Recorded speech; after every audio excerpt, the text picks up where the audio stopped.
बहुत पुराने समय में हानबंदु के दक्षिण पूर्वी छोर पर सोनापोना जंगल और हल्की धुंध से घिरा एक छोटा सा गांव था। लोग उसे बैकवोल गांव कहते थे।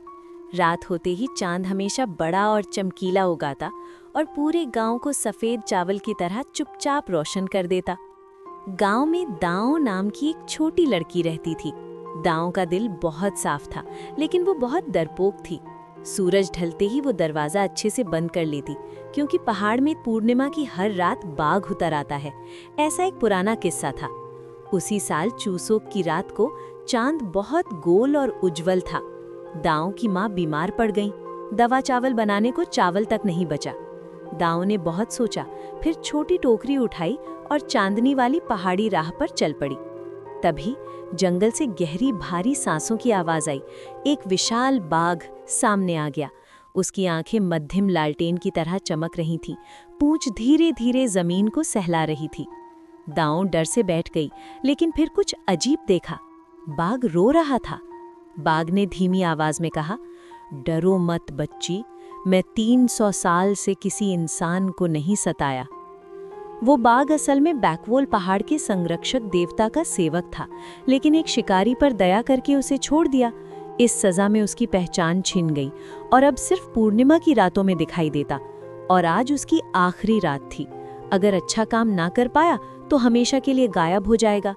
दाओ ने कांपते हाथों से टोकरी में रखा एक टुकड़ा चावल का केक बाघ को दिया। जैसे ही बाघ ने खाया, चांदनी और नर्म हो गई। हवा में हल्की चावल की खुशबू फैल गई। चकाचौंध के साथ केक छोटे गोल चेहरे वाले एक जादुई प्राणी में बदल गया। छोटे पैरों पर सिर के ऊपर चांद का एक टुकड़ा रखा था। चावल का प्राणी बोला, अच्छे दिल वाली बच्ची को मैं 3 बार मदद दूंगा। उसने दाओ को दिया रास्ता न भूलने वाली चांदनी की डोर, जानवरों की बात सुनने वाले झुमके और सच में जरूरत पड़ने पर चमकने वाला छोटा पत्थर। बाघ चांदनी में धीरे धीरे पारदर्शी होता गया और सिर झुकाया। तेरे कारण मुझे इंसानों की नेकी फिर याद आई। गांव लौटते रास्ते में दाओ ने चांदनी डोर से एक खोए बूढ़े को बचाया। झुमके से कौवे की चेतावनी सुनकर भूस्खलन से बची और आखिर में चमकते पत्थर को माँ के तकिए के पास रख दिया। अगली सुबह माँ का बुखार चमत्कार की तरह उतर गया। उसके बाद दाओ रात से नहीं डरती। उसे समझ आया कि साहस मतलब डर का ना होना नहीं, बल्कि डर के बीच भी अच्छा फैसला करना है। साल बीत गए।